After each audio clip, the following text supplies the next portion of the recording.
For 2 years, I was the invisible bartender, enduring humiliation from the city's elite. Tonight, I'm walking back into the Onyx Lounge, and this time, I own the place. The thumping bass of the Onyx Lounge was the soundtrack to my humiliation. It vibrated through the soles of my worn-out shoes, up my spine, and settled as a dull ache behind my eyes. For 2 years, I had polished the marble bar until my reflection stared back, weary and hollow. I had poured $1,000 bottles of champagne for hands that had never known a callus, and I had smiled while cleaning up the messes they left behind. The Onyx Lounge was a playground for the city's elite, and I was just part of the equipment. The worst of them, by a long shot, was Julian Croft and his two shadows, Marcus and Tiffany. Julian was new money, the kind that was so terrified of being discovered that he overcompensated with cruelty. He wore his tailor-made suits like armor and wielded his platinum credit card like a weapon. Marcus was his bulldog, a mountain of muscle and cheap cologne who laughed too loudly at Julian's terrible jokes. And Tiffany was the worst.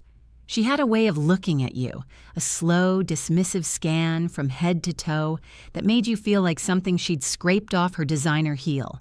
They were regulars, occupying the best booth every Friday night, turning their corner of the club into a small, vicious kingdom. My job was to serve them, to anticipate their needs, and most importantly, to become invisible. But that night, I made a mistake. I became visible. Julian had been holding court, telling some embellished story about a hostile takeover he'd supposedly orchestrated. He snapped his fingers in my direction without looking at me. Bartender, another round, and this time, try not to take a year.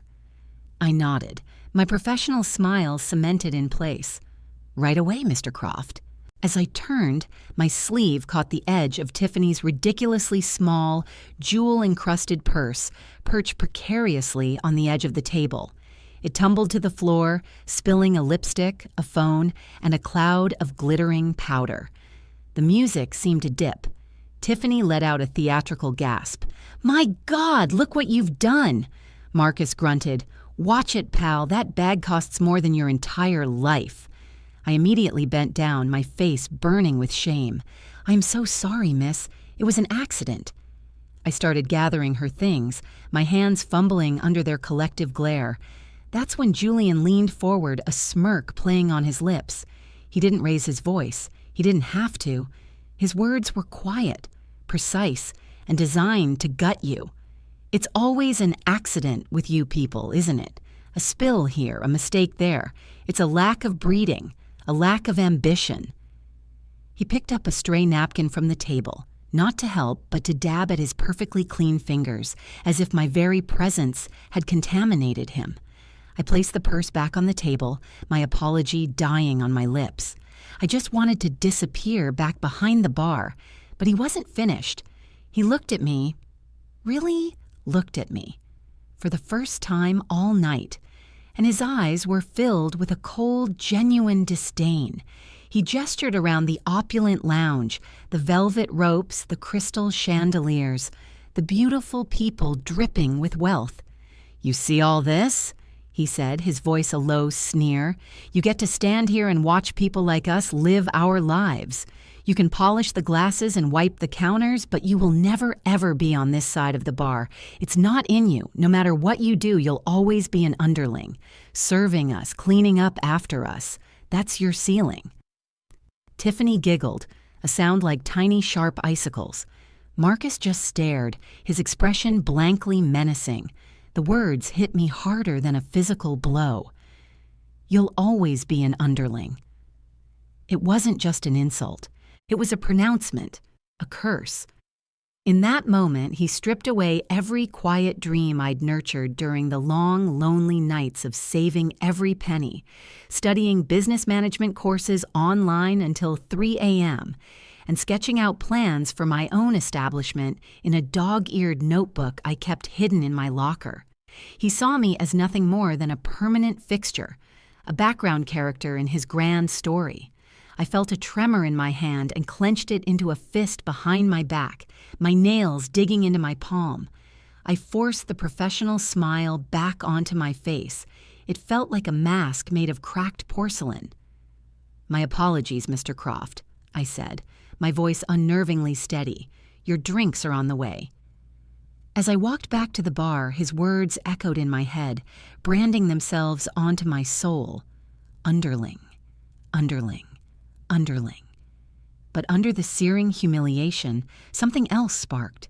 A cold, hard resolve. He was wrong. He had to be wrong.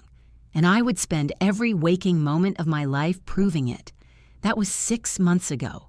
6 months of sleepless nights, of leveraging every asset I had, of cashing in on a promise made to me years ago by the club's original owner, Mr. Abernathy, a man who valued grit over gold and had seen something in me that Julian Croft never could. 6 months of secret meetings, lawyers, and a gamble that would either make me or break me forever. Tonight, I'm not wearing my faded black uniform and worn-out shoes. I'm in a bespoke charcoal suit that cost more than my old car. My shoes are Italian leather, and they make no sound on the pavement as I step out of the back of a black town car. The familiar bass from the Onyx Lounge thumps in the distance, but tonight it doesn't sound like humiliation. It sounds like a heartbeat. My heartbeat. I look up at the glowing sign, the same one I used to stare at with a mix of awe and resentment. And then I see them. Standing near the entrance, laughing under the velvet rope. Julian, Marcus, and Tiffany, looking just as arrogant and untouchable as they did 6 months ago. They haven't seen me yet. They're arguing with the head bouncer, probably trying to get their usual booth. The bouncer, a guy named Frank, who I used to share late-night coffees with, looks stressed. I take a deep breath, the cool night air feeling electric in my lungs. I straighten my tie, the silk smooth beneath my fingers. Inside my pocket, my hand closes around a heavy, ornate set of keys. Not for the back door, not for the supply closet. The master keys. I start walking towards them, my reflection gleaming in the club's polished glass doors. Julian turns his head, his annoyance with the bouncer shifting to a flicker of confusion as he sees me approach. He squints, a faint dismissive spark of recognition in his eyes, the kind you give to someone you can't quite place. He thinks I'm a ghost from his past. He has no idea I'm his future. Julian's sneer was as familiar as the ache in my feet after a 12-hour shift. "Well, well, look what crawled out from behind the bar," he drawled, his voice slithering with amusement. "Finally get a night off? Decided to see how the other half lives?" Tiffany let out her signature tittering laugh, while Marcus just folded his thick arms, a human wall of condescension. They saw the suit, but they still only saw the bartender. I ignored them. My focus was on Frank, the bouncer, whose face was a mask of professional stress. I gave him a small, genuine smile. "Frank, good to see you. How did your daughter's piano recital go last week?"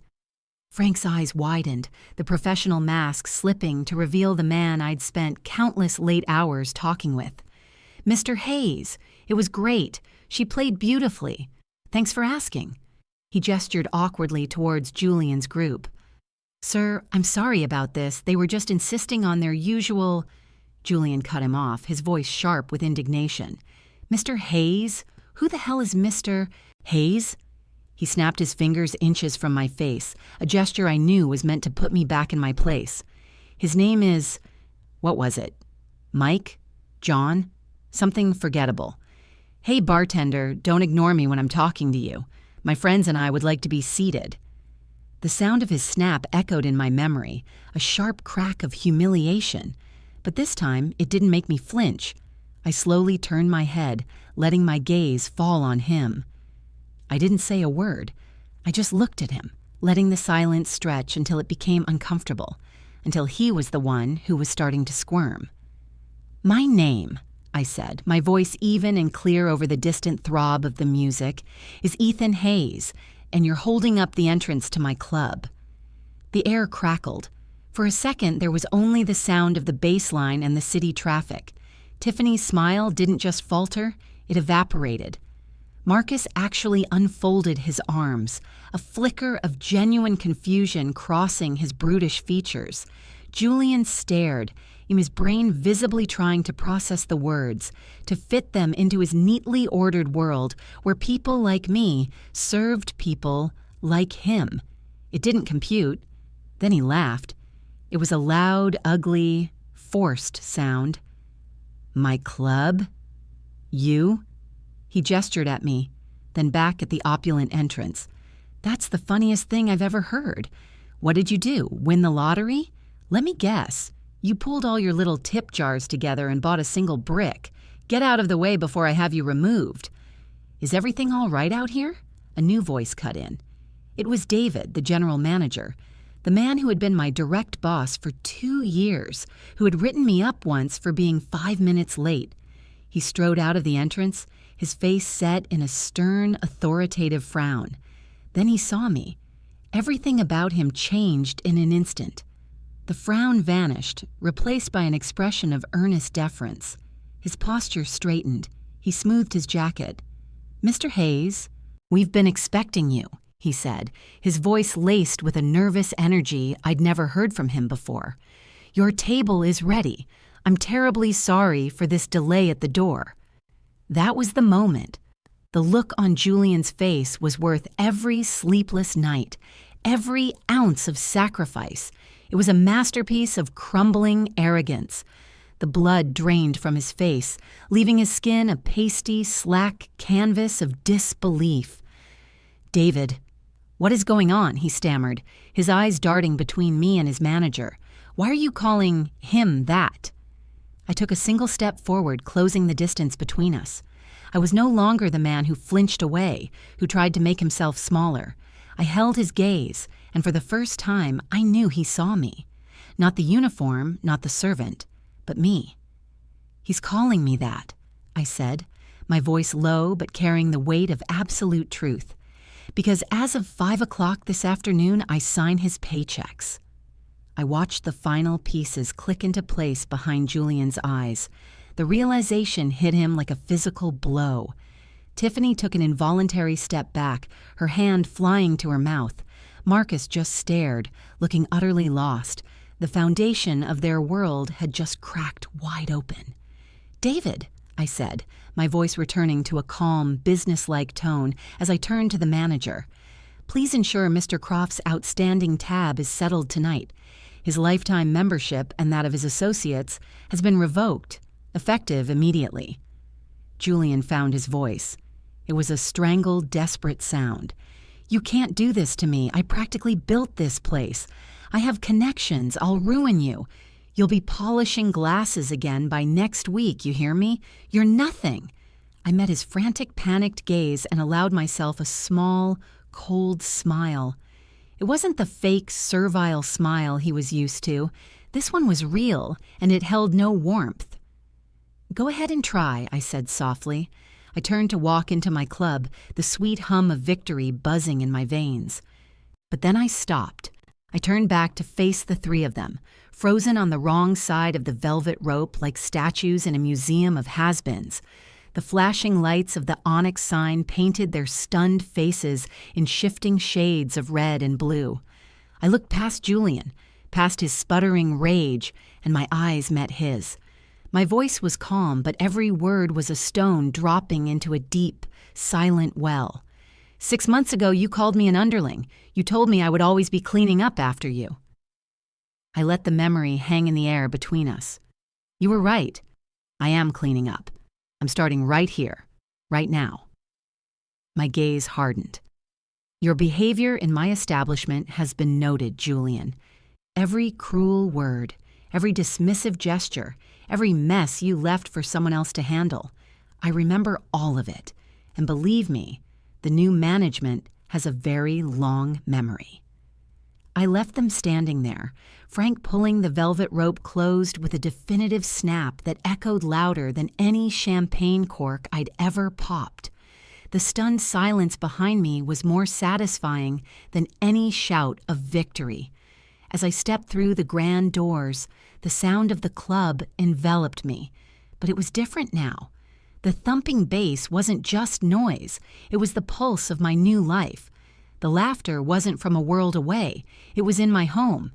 The scent of expensive perfume and top-shelf liquor wasn't an intoxicating reminder of what I couldn't have, it was the air I now breathed. David, the manager, scurried beside me, a nervous wreck. "Mr. Hayes, I am profoundly sorry about that scene. If I had known—" "You acted professionally, David," I cut him off, my tone even. I wasn't here to make him grovel. "Handle the situation outside as discreetly as possible. Ensure they pay their final tab and leave without further incident. No exceptions." "Of course, sir. Right away." He practically sprinted back towards the entrance. I stood for a moment just inside the entryway, taking it all in from this new perspective. The sea of faces, the swirl of lights, the controlled chaos I had once navigated with a tray and a tight smile. My old coworkers were darting around, heads down, focused. A few of them noticed me, their eyes widening in confusion. They saw me, but they saw Ethan the bartender in a ridiculously expensive suit. They didn't understand, not yet. I made my way towards the bar, my bar. Maria, a woman I'd worked alongside for the better part of 2 years, was expertly mixing a cocktail, her movements a familiar blur of efficiency. She was a single mom working 2 jobs, always exhausted but always professional. She had been kind to me on my worst days. She spotted me approaching and a weary smile touched her lips. "Ethan, look at you, stepping out on a Friday night? I don't blame you. You deserve it." She glanced nervously towards the manager's office.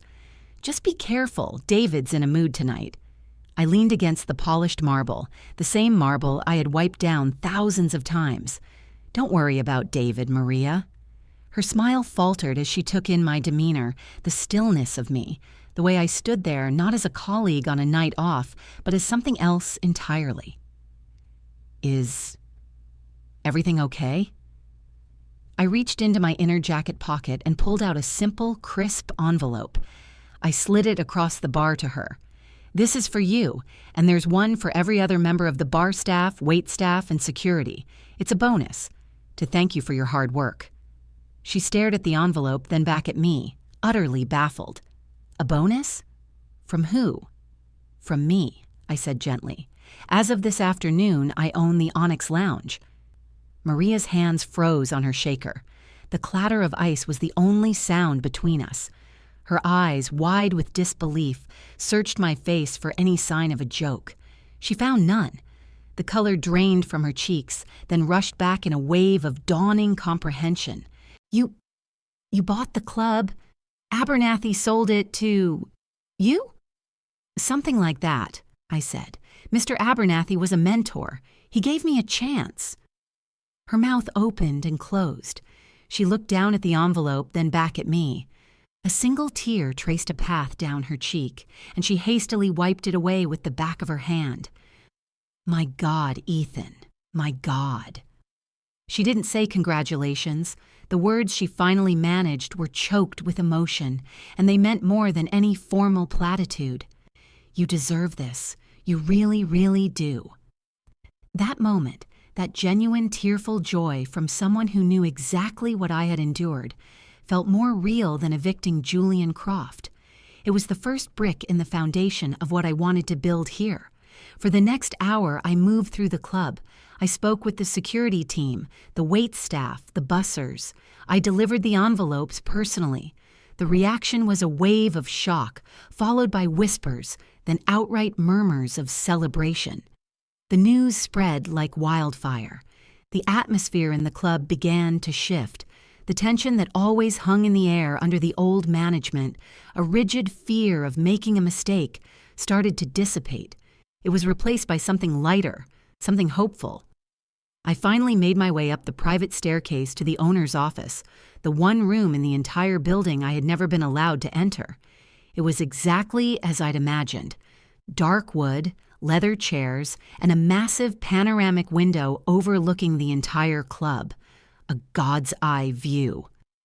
I stood at the window, watching the familiar scene below. The dancing, the drinking, the drama. It was my kingdom now. The thought was both exhilarating and terrifying. As I watched, David re-entered and made a beeline for the bar, speaking quietly with Maria. He handed her a small white receipt, my receipt, Julian's final paid-in full tab. Maria looked at it, then looked directly up at my window. She couldn't see me through the one-way glass, but I knew she was looking for me. She lifted her chin in a small, respectful nod, then tucked the receipt away. A ghost had been exorcised. I spent the next 2 hours in that office, a place that felt both foreign and like it had been waiting for me my entire life. I went over the books, the supplier contracts, the employee files. Everything was a mess. The previous management had been squeezing every last drop of profit from the place, cutting corners on maintenance, supplies, and staff benefits. I saw it all laid bare, the systemic rot beneath the glittering facade. My work was cut out for me. This wasn't just about revenge. This was about building something better, something that respected the people who made it run. Just as I was mapping out a plan for a staff meeting, my phone buzzed. It was an unknown number. I almost ignored it, but something told me to answer. Hello? The voice on the other end was distorted, a low, electronically disguised growl. Ethan Hayes. A chill snaked down my spine. Who is this? Let's just say I'm an associate of people you've recently inconvenienced, the voice rasped. You think buying a nightclub makes you a king? You think because you have a fancy suit and a set of keys, you're untouchable? The voice laughed, a dry, grating sound. The Onyx Lounge isn't just a place for spoiled brats like Julian Croft to drink champagne. It's part of a much larger ecosystem, an ecosystem with very specific rules. My hand tightened on the phone. What do you want? This is just a courtesy call, a warning. You've disrupted the balance. Mr. Abernathy knew the rules. He paid his dues. You're an unknown quantity. We don't like unknown quantities. The voice dropped even lower, becoming a menacing whisper.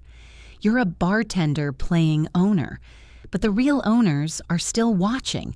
You're swimming in our water now, little fish. And we haven't decided if we're going to let you swim or if we're going to eat you. The line went dead, leaving an echoing silence in the opulent office. The electronic rasp of the voice lingered in the air, a poisonous vapor that tainted my victory. You're swimming in our water now, little fish. My heart, which had been soaring just moments before, was now a cold, heavy stone in my chest. I stared out the panoramic window at the oblivious crowd below. They were just people having a good time, completely unaware of the dark current swirling beneath the club's glittering surface. This wasn't just Julian Croft's playground. It was a territory, and I had just trespassed. My first instinct was to dismiss it as a scare tactic, a pathetic last-ditch effort by Julian to intimidate me. He had connections, he'd bragged. Maybe this was one of them, some low-level thug hired to whisper threats over a burner phone. But the certainty in that voice, the cold, impersonal menace, felt different.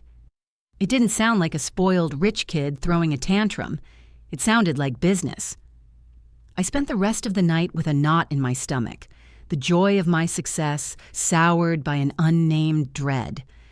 I forced myself to walk the floor, to smile, to shake hands with regulars who were slowly hearing the news and wanted to congratulate the new owner. Each smile felt like a mask, each handshake a potential threat. Was that man in the corner, the one watching me a little too intently, one of them? What about the quiet group in the VIP section who never seemed to order a second round? Paranoia began to seep into the cracks of my newfound confidence. The next few days were a blur of meetings and frantic work. I met with every supplier, renegotiating contracts and paying off overdue invoices the previous management had let slide. I instituted new policies for the staff, guaranteed breaks, overtime pay, and a share of the service charge that the old owners had been pocketing. Morale skyrocketed.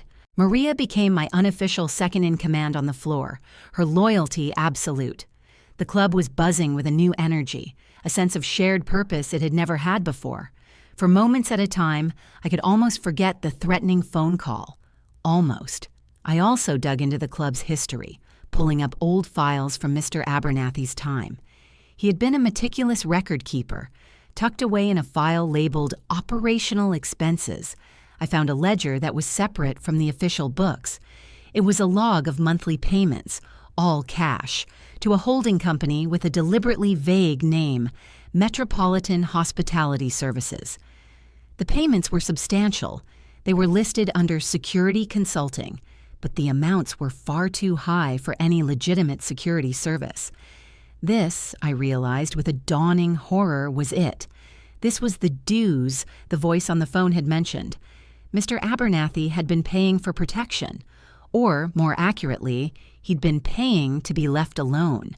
The payments had stopped exactly 6 months ago, right around the time his health had taken a turn, and he'd handed day-to-day operations over to the management company I'd just bought out. They hadn't come calling because the club was being run into the ground. It was failing. But now, with me at the helm, with profits already starting to tick upward, the sharks were beginning to circle again. They had let the sick lion die, but now a new one had claimed the territory, and they wanted to see if I would bleed. A week after my takeover, the first real test came. It was a Saturday night, the busiest of the week. The club was packed. The energy was electric. I was standing near the main entrance watching Frank manage the line with a calm authority when a trio of men pushed their way to the front. They weren't Julian Croft's type. They wore expensive clothes, but not with the ease of the truly wealthy. Their suits were too tight across the shoulders, their watches too big, their smiles too sharp. They moved with a predator's economy of motion, their eyes constantly scanning, assessing. The man in the middle, who seemed to be the leader, had slicked back hair and a pale, jagged scar that ran from his temple to his jaw. He gave Frank a dismissive look and spoke to him as if he were an insect. "We're here to see the new owner." Frank, ever the professional, held his ground. "Do you have a reservation, gentlemen? The owner is very busy." The scarred man laughed, a dry, humorless sound. "I think he'll have time for us. Tell him Mr. Silas is here. Tell him we're here to discuss his hospitality services." The name hit me like a punch to the gut. Metropolitan Hospitality Services. Silas. It was them.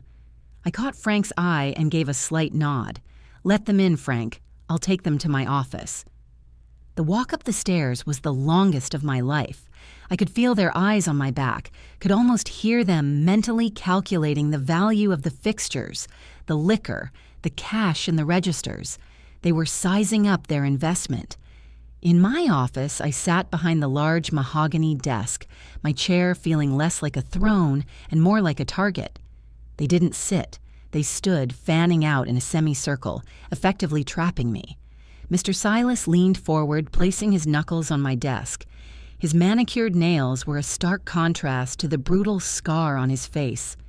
"Ethan Hayes," he said, his voice a low, gravelly purr that was even more menacing than the distorted voice on the phone. "The bartender who would be king. It's an inspiring story. We do love a good success story." "What do you want, Silas?" I asked, keeping my voice as level as I could. "Want?" He feigned surprise. "We don't want anything. We're here to continue a long and fruitful business relationship. Mr. Abernathy, a wise man, understood the cost of doing business in this city. A cost that, I'm afraid, has gone unpaid for the last 6 months. He slid a piece of paper across the desk. It was an invoice, beautifully printed on high-quality stock. The amount on it was staggering, including 6 months of back payments with interest. It was enough to wipe out my entire operating budget. "This is extortion," I said, my voice barely a whisper. Silas chuckled. "No, this is insurance. For a place as nice as this, so many things can go wrong. A faulty wire could start a fire. A health inspector could find a violation. A fight could break out that your bouncers can't handle." He straightened up, his eyes turning to ice. "We make sure none of those things happen, for a fee." My mind was racing. To pay was to become their slave, to be bled dry until the club failed. To refuse was unthinkable. These men weren't bullies like Julian. They were professionals. Their threats weren't empty. I looked from Silas's cold eyes to the invoice, then back again. My dream, my hard-won victory, was turning into a nightmare. I had fought my way to the top of the fishbowl only to find myself in a shark tank. I had one card to play, one long shot that Mr. Abernathy had prepared me for, a contingency for a day he hoped would never come. It was a wild gamble, but it was the only one I had. "I'm not paying it," I said, my voice shaking slightly but holding firm. Silas's smile vanished. "That would be unwise." "I'm not paying you," I repeated, pushing the invoice back towards him. "And I'm not going to. Not now, not ever. And if one single accident happens at my club, if one health inspector shows up unannounced, if one of my staff gets so much as a hangnail, a certain package that Mr. Abernathy left in my care will be delivered directly to the district attorney's office. A package that contains a very detailed ledger of every payment he ever made to you, complete with names, dates, and corresponding account numbers for Metropolitan Hospitality Services. So I think you'll find it's in your best interest to make sure my business runs as smoothly as possible." The silence that fell in the office was heavier than the thickest velvet curtain. Silas's two goons shifted on their feet, their confident smirks replaced by looks of uncertainty. They glanced at their boss, waiting for a signal. Silas himself didn't move a muscle. He simply stared at me, his eyes narrowing into two cold, analytical slits. He was processing my words, weighing the truth in them, searching for any hint of a bluff. I met his gaze without flinching, my heart hammering against my ribs like a trapped bird. The ledger was real. Mr. Abernathy had called it his apocalypse insurance, a dead man's switch he hoped would protect his legacy, and me. Finally, a slow, dangerous smile spread across Silas's scarred face. It wasn't a smile of amusement, it was the baring of teeth. "Abernathy," he mused, almost to himself, "always 3 moves ahead, even from the grave. Clever old man." He picked up the invoice from my desk, not with anger, but with a deliberate, theatrical slowness. He tore it in half, then in half again, and let the pieces flutter down onto the plush carpet like dead leaves.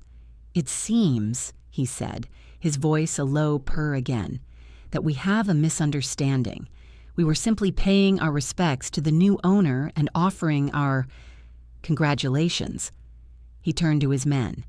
"Gentlemen, I believe our business here is concluded." He then turned back to me, his eyes locking onto mine one last time. "It was a pleasure meeting you, Mr. Hayes. We'll be watching your career with great interest." The unspoken threat hung in the air. "We'll be watching you." And then, as silently as they had arrived, they were gone, leaving only the ghost of their cheap cologne and the torn pieces of the invoice on my floor. I stayed seated for a long time after they left, the adrenaline slowly draining out of me, leaving me trembling and exhausted. I had stared into the abyss, and for now it had blinked. I knew it wasn't a permanent victory. Men like Silas didn't just disappear. They would wait, they would watch for weakness, for a mistake. But I had bought myself time. I had won the battle. Now I had to win the war. The next morning, I made a call to an old friend of Mr. Abernathy's, a retired police detective who now ran a high-end private security firm. I told him everything. By the end of the day, my club had a new, far more discreet and effective security team. They were professionals who knew exactly what to look for, who blended in with the crowd but missed nothing. We upgraded the camera systems and put protocols in place. The Onyx Lounge was no longer a soft target. It was a fortress. With the external threat managed, I turned my focus inward to the reason I had fought so hard in the first place. I poured my energy into transforming the Onyx Lounge. I kept my promise to the staff, implementing a profit-sharing program and promoting from within. Maria, with her sharp instincts and unwavering loyalty, became the new general manager, and the club ran better than it ever had. We changed the music, the menu, the very atmosphere of the place. It was no longer a stuffy haunt for the arrogant and cruel. It became the city's most vibrant and sought-after spot, known for its impeccable service, its electric energy, and its respect for both patrons and staff. Success, I discovered, was the best revenge. The club flourished beyond my wildest dreams, and as my reputation grew, so did my influence in the city. I was no longer the invisible bartender. I was Ethan Hayes, the man who had turned a failing club into a cultural landmark. About a year after my takeover, I was in my office overlooking the packed dance floor when my new assistant buzzed me. "Mr. Hayes, there's a Julian Croft here to see you. He doesn't have an appointment, but he's very insistent." A cold curiosity piqued my interest. "Send him up." The man who walked into my office was a shadow of the person I remembered. The custom suit was gone, replaced by one that was ill-fitting and slightly frayed at the cuffs. His arrogant posture had been replaced by a slump, and his face was pale and drawn. He looked lost, adrift in a world that no longer bent to his will. He stood awkwardly in the middle of the room, avoiding my gaze. "What do you want, Julian?" I asked, my voice neutral. He finally looked at me, and what I saw in his eyes wasn't hatred or anger, but a desperate, humiliating plea. "I need a job," he said, the words tasting like ash in his mouth. "My father's company, there were some bad investments. We lost everything. The houses, the cars, all of it." He gestured vaguely around my office. "I heard you were hiring. I have management experience. I can do anything." I leaned back in my chair, the irony so thick it was almost suffocating. Here he was, the man who had pronounced my life sentence, now begging for a place in my world. The man who sneered that I would always be cleaning up after him was now hoping I would clean up his mess. The old me, the humiliated bartender, would have savored this moment, would have twisted the knife and thrown him out with the same disdain he had shown me. But I wasn't that man anymore. Staring at the broken figure before me, I didn't feel triumph or hatred. I felt nothing. He was insignificant. My victory wasn't in crushing him. It was in the life I had built for myself and the people I cared about. It was in the thriving club below us, in the respect of my staff, in the quiet confidence that I had earned my place not through birth or privilege, but through grit and determination. "I'm sorry, Julian," I said, and to my surprise, I almost meant it. "We don't have any positions available that would suit your unique skill set." I stood up, walking to the door and holding it open. It was a gesture of dismissal, but it was not unkind. "I wish you the best of luck." He just nodded, a defeated man, and walked out of my office and out of my life forever. I closed the door and walked back to the panoramic window. Below me, the lights danced, the music pulsed, and the crowd celebrated. They were all on this side of the bar now, my side. The sneering words that had once been my curse, "You'll always be an underling," were now just a faint, powerless echo. I wasn't an underling. I was the owner, and I was just getting started.